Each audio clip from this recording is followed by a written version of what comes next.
Assalamualaikum warahmatullahi wabarakatuh. Kami dari kelompok 6. Di sini kami akan mempresentasikan hasil kerja kami yang berjudul Postmortem Serum Amylase and Lipase Analysis in the Diagnosis of Acute Pancreatitis. Selamat menyaksikan.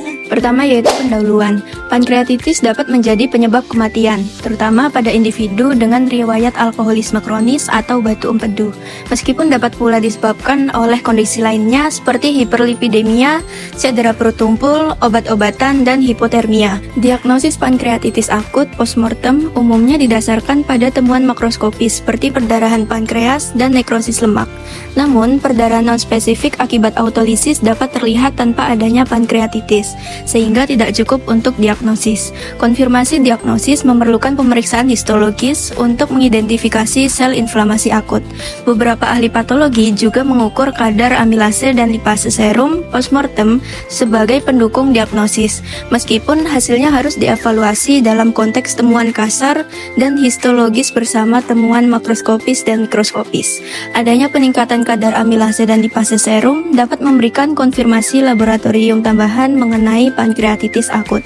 Baik, selanjutnya yaitu kasus pertama dengan subjek pria berusia 47 tahun dengan tinggi badan 71 inci, berat badan 350 pound, dan mengidap diabetes mellitus. Dengan gejala yang pertama yaitu muntah-muntah selama 2 hari sebelum kematian dan memiliki riwayat obesitas dengan BMI 48,8 kg per m kuadrat. Metode yang digunakan meliputi yang pertama pemeriksaan postmortem, yaitu otopsi internal pada jantung, pankreas, hati, paru-paru, dan ginjal. Yang kedua ada pemeriksaan laboratorium meliputi kimia darah postmortem dan elektrolit vitreus serta tes obat urin dan darah postmortem.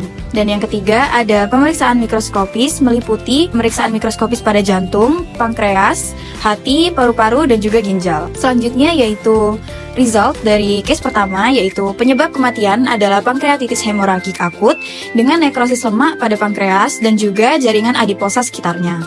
Kondisi ini didukung oleh gejala muntah selama 2 hari, peningkatan kadar amilase dan lipase postmortem, serta kardiomegali, yaitu pembesaran jantung dengan ukuran 480 gram dengan aterosklerosis arteri koroner. Pemeriksaan mikroskopis menunjukkan hipertrofi miosit jantung, fibrosis interstisial, steatosis hati ringan, emfisema, dan juga glomeruloklerosis nodular yang mencerminkan komplikasi diabetes dan obesitas.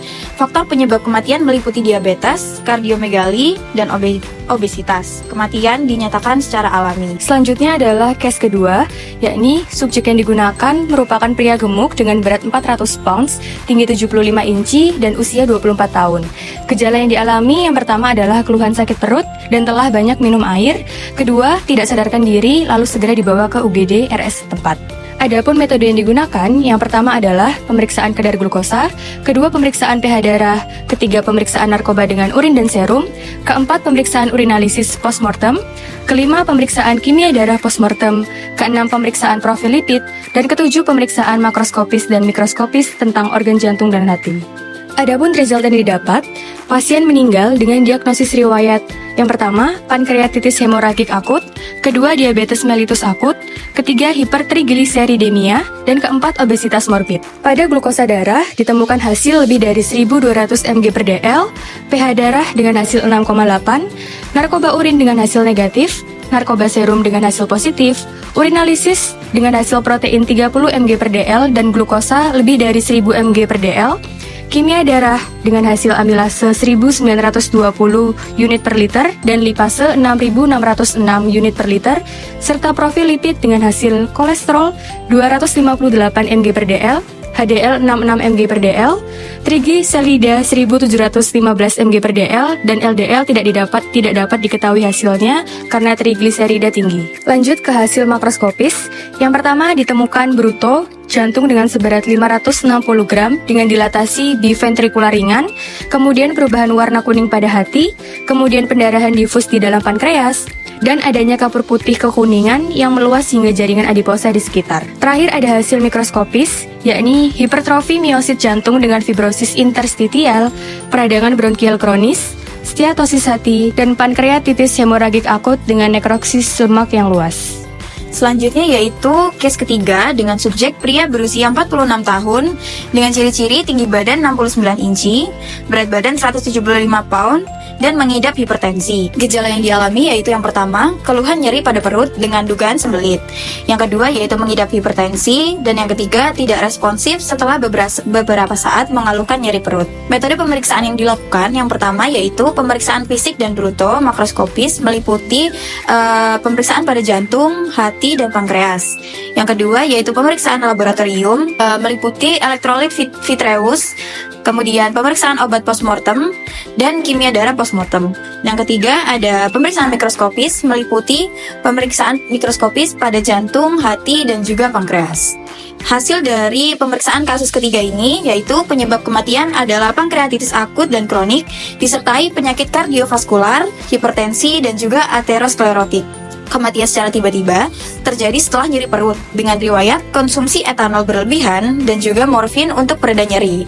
Otopsi menunjukkan jantung membesar atau kardiomegali dengan ukuran 450 gram dengan aterosklerosis ringan hingga sedang, steatosis hati, pankreas dengan fibrosis, pendarahan, dan nekrosis lemak. Mikroskopis menunjukkan hipertrofi meiosit jantung, fibrosis interstitial, steatosis hati, dan pankreatitis akut kronis. Laboratorium postmortem menunjukkan peningkatan amilase yaitu 364 unit per liter, lipase 1159 unit per liter, positif morfin 183 ng per mililiter, dan negatif etanol.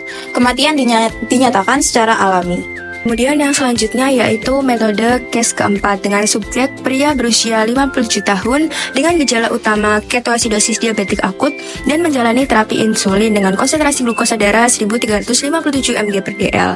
Dengan gejala yang pertama merasa tidak enak badan selama lebih dari seminggu dan rasa haus yang meningkat. Kemudian yang kedua hiperglikemia berat atau glukosa darah 1357 dan positif aseton dalam darah yaitu indikasi ketoasidosis. Yang ketiga kematian setelah sekitar 20 jam sejak gejala awal. Kemudian yang selanjutnya ada metode yang pertama pemeriksaan kadar glukosa darah, yang kedua pemeriksaan darah antemortem dengan serum lipase 6485 unit per L, kolesterol non HDL 230 mg per dl, rasio kolesterol atau HDL 14,5 dan trigliserida 964 mg per dl.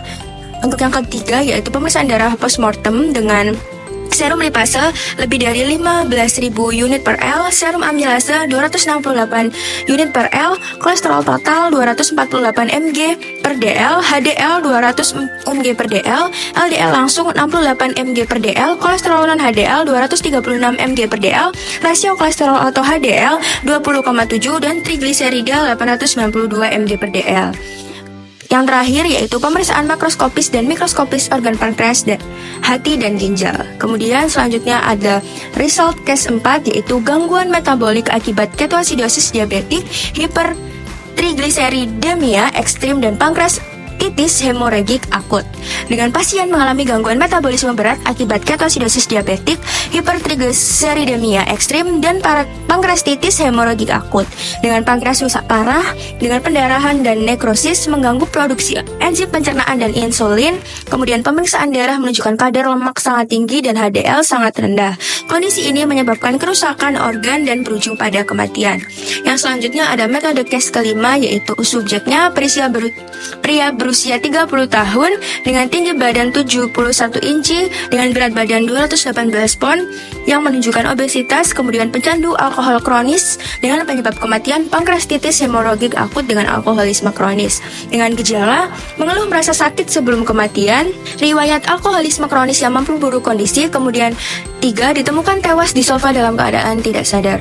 Dengan metode pemeriksaan laboratorium postmortem dengan serum amilase 2100 unit per L, dengan serum lipase 9580 unit per L, elektrolit vitreous, natrium 133 milikuivalen, kemudian kalium 2,67 milikuivalen, kreatinin 1,5 mg per dl, glukosa 125 mg per dl. Kemudian pemeriksaan makroskopis jantung, hati, dan pankreas. Yang ketiga, pemeriksaan mikroskopis hipertrofik miosit jantung dengan fibrosis interstisial dan steatosis hati dengan hepatitis alkoholik Kemudian dengan hasil atau result tes kelima yaitu pankreatitis hemoragik akut yang dipicu oleh alkoholisme kronis. Dengan pasien mengalami pankreatitis hemoragik akut yang dipicu oleh alkoholisme kronis. Pankreas rusak parah dengan perdarahan dan nekrosis yang mengganggu fungsi normalnya. Selain itu, terdapat kerusakan pada jantung dengan fibrosis interstisial serta hepatitis alkoholik dengan stenosis hati. Pemeriksaan darah menunjukkan gangguan metabolik berat, alkoholisme kronis yang memperburuk kondisi pankreas, hati, dan jantung yang menyebabkan gagal organ multiple dan akhirnya berujung pada kematian. Untuk yang selanjutnya kita masuk ke pembahasan. Sebenarnya penyebab dari pankreatitis akut ini ada banyak sekali. Di antaranya ada etiologi obstruktif yaitu batuk empedu, lalu bisa disebabkan juga oleh toksin, contohnya alkohol, lalu bisa disebabkan oleh obat-obatan, komplikasi pasca operasi, infeksi, dan juga penyakit autoimun. Sebenarnya pemeriksaan amilase dan lipase ini bisa digunakan untuk mendukung diagnosis dari pankreatitis. Akan tetapi pemeriksaan amilase dan juga lipase ini tidak spesifik untuk pankreas. Alasannya karena enzim amilase ini bisa meningkat cepat dalam beberapa jam dan kembali normal dalam waktu 3-5 hari. Dan untuk enzim lipase sendiri ini bisa tetap tinggi lebih lama, yaitu sekitar 8-14 hari. Pemeriksaan amilase dan juga lipase ini tidak non-spesifik karena peningkatan amilase dan lipase juga bisa ditemukan pada kondisi lain seperti cedera kepala, gagal ginjal, dan kehamilan ektopik yang pecah. Untuk interpretasi hasilnya, peningkatan lebih dari 3 kali batas atas normal dianggap mendukung pankreatitis akut, akan tetapi harus dikaitkan dengan gejala klinis dan juga pemeriksaan radiologis. Selanjutnya adalah penyebab kematian. Yang pertama ada keracunan, yang kedua hipotermia, ketiga ada hipotermia, yang keempat ada cedera otak akut, yang kelima ada asfiksia mekanis, yang keenam ada tenggelam, yang ketujuh ada kematian akibat kebakaran, dan yang kedelapan ada penyakit jantung iskemik akut, dan yang terakhir adalah pendarahan otak spontan. Selanjutnya adalah uji kimia postmortem tambahan, profil lipid dan tes yang mengidentifikasi ketoasidosis yaitu glukosa dan keton vitreus atau keton darah. Selanjutnya ada sampel klinis yang digunakan, ada darah perifer, humor vitreus, darah sentral dan perifer, cairan cerebrospinal, dan urin. Selanjutnya, penelitian oleh Monsieur et al. Mengevaluasi konsentrasi amilase serum pasca mortem untuk mendeteksi pankreatitis pada kematian. Hasilnya menunjukkan bahwa kadar amilase lebih tinggi dari kisaran normal pada kebanyakan kasus, kecuali jika keracunan menjadi penyebab kematian. Amilase serum postmortem yang hasilnya lebih dari 1000 unit per liter menunjukkan kemungkinan pankreatitis. Namun, amilase dan lipase serum tidak cukup untuk menjadi diagnosis pankreatitis tanpa bukti histologis. Pankreatitis yang terkait hiperlipidemia seperti pada diabetes mellitus dapat menyebabkan peningkatan lipase meskipun amilase normal. Tes biokimia tambahan yang seperti sudah disebutkan di awal seperti untuk ketoasidosis dapat membantu untuk memahami penyebab kematian yang terjadi pada penyakit pankreatitis. Terakhir yaitu kesimpulan. Diagnosis pankreatitis akut memerlukan identifikasi histologis inflamasi pankreas, peningkatan signifikan amilase serum lebih dari 1000 unit per liter, dan lipase postmortem dapat mendukung diagnosis, terutama jika autolisis parah mengaburkan inflamasi histologis. Ahli patologi juga perlu mempertimbangkan hiperlipidemia sebagai penyebab pankreatitis akut, yang dapat dibantu dengan studi lipid postmortem serta kemungkinan ketosidosis diabetik akut, bahkan tanpa riwayat diabetes. Kadar glukosa dan keton postmortem serta bukti diabetes seperti perubahan ginjal atau peningkatan hemoglobin A1C dapat mendukung diagnosis. Terima kasih sudah menonton video presentasi dari kami. Sekian. Wassalamualaikum warahmatullahi wabarakatuh.